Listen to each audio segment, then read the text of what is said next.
भव्य आत्माओं रास्ता बताता है कि चलना है, और रास्ते का अर्थ है जिस पर चला जाए। इस संसार में दो रास्ते हैं, एक वो रास्ता जिस पर चलकर ये मानव अपनी मंजिल पर पहुंचता है, और दूसरा रास्ता है जो बीच में अटक जाता है। रास्ता एक ही है, लेकिन सब मंजिल तक पहुंचे ये जरूरी नहीं है, मगर इतना व्यवहारिक है। जो रोड जहां से जहां जाती है उसका नामकरण उन्हीं शहर के नाम से हो जाता है। जैसे कोई मुजफ्फरनगर से मेरठ जाए तो उस रोड को मेरठ मुजफ्फरनगर रोड कह देते हैं, मगर क्या ये जरूरी है जो मुजफ्फरनगर से रोड पे जाएगा वो मेरठ पहुंचे? ये तो जरूरी नहीं है। कुछ लोग बीच के किसी गांव में चले जाएंगे, कुछ लोग अपने खेत में चले जाएंगे, कुछ लोग अपनी फैक्ट्री में चले जाएंगे, और कुछ लोग वहीं टहलने के लिए भी चले जाएंगे। ये जरूरी नहीं कि वो मेरठ ही जाए। यही स्थिति मोक्ष मार्ग की है कि मानव पर्याय मुक्ति के लिए मिली थी। ये भारत धरा मुक्ति के लिए थी, मगर आप सब वहां पहुंचे, क्या जरूरी है? कुछ तो ये टहल लेंगे, कुछ व्यसनों में फंस जाएंगे, कुछ भोजन में फंस जाएंगे, और कुछ श्रृंगार में लग जाएंगे, कुछ क्रियाकलापों में लग जाएंगे, क्योंकि हर जीव अपनी मंजिल पर नहीं पहुंचा, मगर जब जाएगा रास्ते से जाएगा, बगैर रास्ते के मंजिल मिलने वाला नहीं है। मगर हमने आज तक मंजिल पर जाने का प्रयास नहीं किया। आज स्थिति है उस बैल की भांति जिसकी आंख पर पट्टी बंधी है और सुबह शाम तक कोल्हू में चल रहा है, सोचता है मैं बहुत चला हूं, अब तो मंजिल मिल आएगी, मगर जब शाम को पट्टी खुलती है मई का मई। ये स्थिति आपकी है। सुबह चलते हैं, शाम तक चलते हैं, शाम को घर ही आ जाते हैं,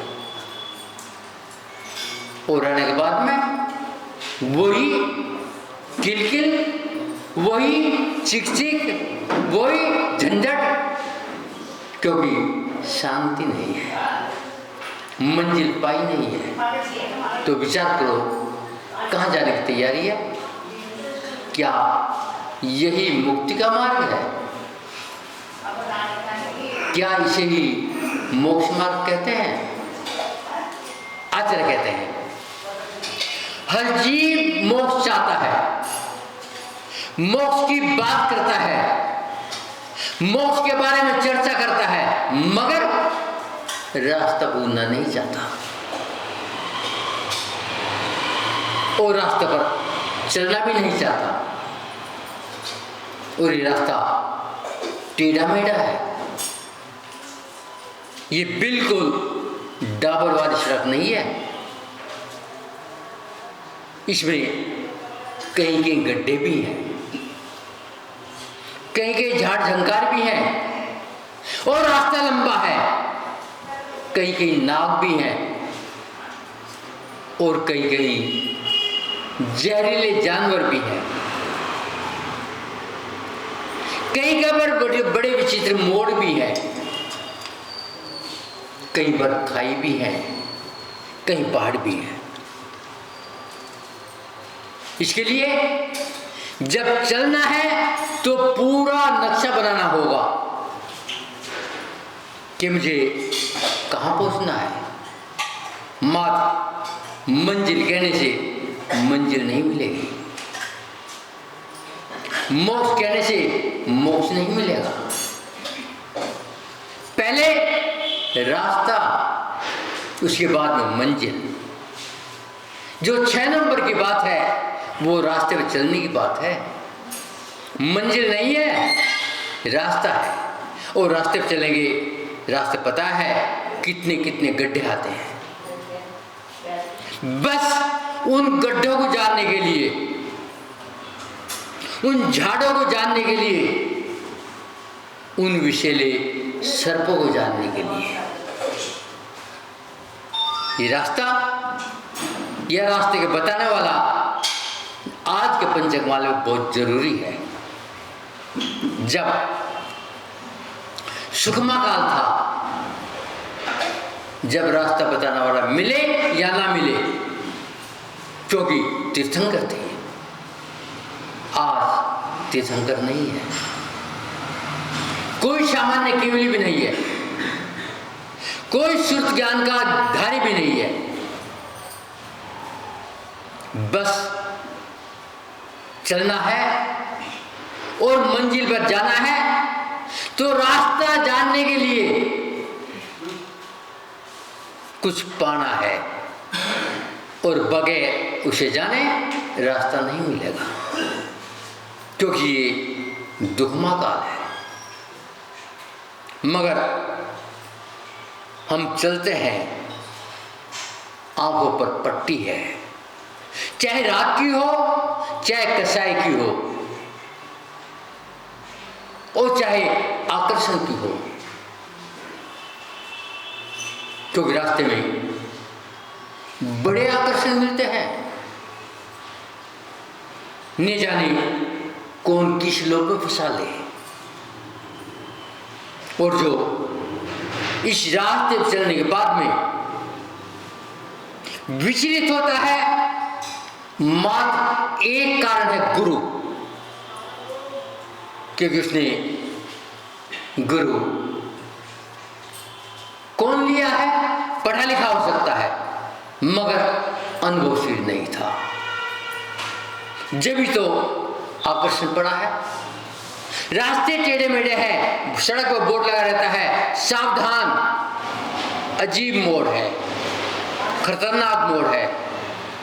जब गाड़ी चलाने वाला अपने ब्रेक पर पैर रख लेता है, नजर तेज कर लेता है, क्योंकि रास्ता खतरनाक है।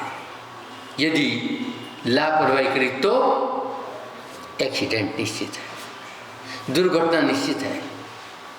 तो कहने का मतलब है, हम भी मुक्ति तो चाहते हैं, मगर रास्ता जानना नहीं चाहते। जब तक रास्ता नहीं चाहोगे, रास्ते को नहीं जानोगे, मंजिल नहीं मिलेगी। ये भी निश्चित है कि आपको मंजिल में पहुंचने के लिए प्रकृति ने 2000 सागर की आयु दी है।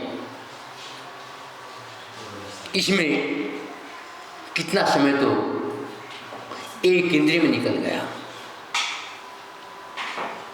कितना समय विकल्य पर्याय में निकल गया, और कितना समय असहनी में निकल गया, कितना समय नरकों में निकल गया, कितना समय स्वर्गों में निकल गया, और कितना समय त्रिंच में निकल गया, और नहीं जाने कितना समय मनुष्य गति में निकाल दिया। और अब भी निकल ही तो रहा है। जब 2000 सारे पूरे हो जाएंगे, नियम से निगोद ही जाना होगा। बीच में आपका कहीं पड़ाव नहीं होगा। ये निगोद क्या है? कौन सी होटल का नाम है? या किसी रेस्टोरेंट का नाम है या किसी गेस्ट हाउस का नाम है। कौन है निगोद? निगोद दो है, एक नित्य निगोद, एक इतर निगोद। नित्य निगोद से हम निकल चुके हैं, अब पुनः नित्य निगोद में नहीं जाएंगे। कोई ताकत हमें नित्य निगोद में नहीं भेज सकती। अब जब हमारे 2000 साल पूरे हो जाएंगे, हम इतर निगोद में जाएंगे। अंतर क्या? बस अंतर एक ही है, नित्य निगोद से 608 जीव 6 महीने 8 महीने निकलते हैं, पुनः जाते नहीं। अक्षय अनंत है, कभी समाप्त भी नहीं होंगे, कभी घटेंगे भी नहीं और दोबारा जाएंगे भी नहीं। और नित्य निगोद में आते रहो जाते रहो, इतर निगोद में आते रहो जाते रहो। क्यों? क्योंकि हर चीज जब 2000 सागर हो गए जाना ही पड़ेगा। और वहां जाने के बाद गाड़ी स्टेशन पर आ गई तो रुकती है। कितनी देर? कहीं 1 मिनट, कहीं 2 मिनट, कहीं 3 मिनट। तो निगोद में कितनी देर रुकोगे मालूम है? कम से कम 2.5 अर्ध पुद्गल प्रमाण। ये 2.5 अर्ध पुद्गल प्रमाण क्या होता है? यदि आधा अर्ध पुद्गल प्रमाण हो, आधा, तो उसमें संख्या तो 24 निकल जाती है, निकल जाती है। और वहां जाने बाद में कितना रुकना पड़ता है? कम से कम 2.5 अर्ध पुद्गल। ये कम से कम आयु है। और ये जरूरी नहीं दोबारा निकलो, आप अनंत समय के लिए वहां रुक सकते हो। चलो ठीक है, काम क्या करना पड़ता है? भोजन क्या मिलता है? गेस्ट हाउस कैसे हैं? कहां ठहरते हैं? कुछ नहीं करना, खाली मरो जियो, मरो जियो, मरो जियो। कितनी बार? यदि एक बार हमें मरने का पता चल जाए, मरने से पहले मौत हो जाए, और जो सुने वो भी कांप के मर जाए, अटैक पड़ जाए। और वहां एक श्वास में 18 बार। कौन सा श्वास? ये लेते हो ये श्वास नहीं, ये नाड़ी वाला श्वास। अर्थात 1 सेकंड में 23 बार। बस एक ही काम है। मगर वहां भी एक बार मरण और जन्म के बीच में अगली आयु का निमित्त मिलता है। कितनी बार? 7 बार। कितना तेज कालचक्र है, मगर मैं जानना नहीं चाहता। मंजिल सुन लिया है, मुक्ति है। तो विचार करो, मुक्ति पर आप पहुंचना चाहते हैं? सुनने से मुक्ति नहीं मिलेगी, उस रास्ते पर चलना होगा, रास्ता देखना होगा और विवेक से हर कदम रखना होगा। विचार करो, गज कुमार मुनि मंजिल पर पहुंचना चाहते हैं, मगर सिर पर संगीठी बना दिया। कितने विकल्प आए? कोई विकल्प नहीं। बने तो बने, जले तो जले, देखना ही नहीं है। क्योंकि चतुर्थ काल था, मगर आज अंगीठी नहीं रखी जाती। आजकल आकर्षण दिए जाते हैं, आजकल लोभ दिए जाते हैं, आजकल कषाय में फंसाया जाता है और हम बहक जाते हैं। चाहे बहकना भोजन के प्रति हो या परिग्रह के प्रति हो, और ये बहकना अपने आप को गिराना है। इसलिए रास्ता जानने के लिए